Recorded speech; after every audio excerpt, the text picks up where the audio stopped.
In algebra, we often want to rewrite expressions in a simpler form, so they are easier to work with.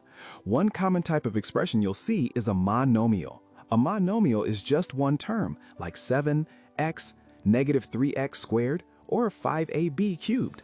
These are all products of numbers and variables. To simplify monomials, we need to understand what exponents really mean. An exponent tells you how many times a variable is multiplied by itself.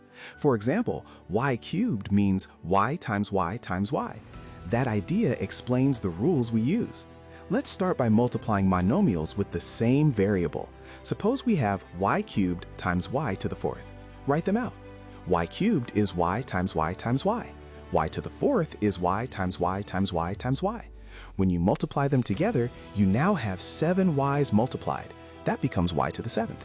Instead of writing all that out every time, we use a shortcut. When you multiply the same variable, you add the exponents. 3 plus 4 gives 7. This rule only works when the variables are the same. If you multiply x squared by y cubed, nothing combines. The simplified form is just x squared y cubed.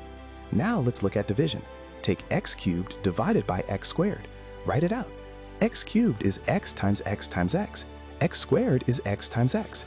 2 x's cancel and 1 x is left. The result is just x. Using exponents, we say this as subtracting.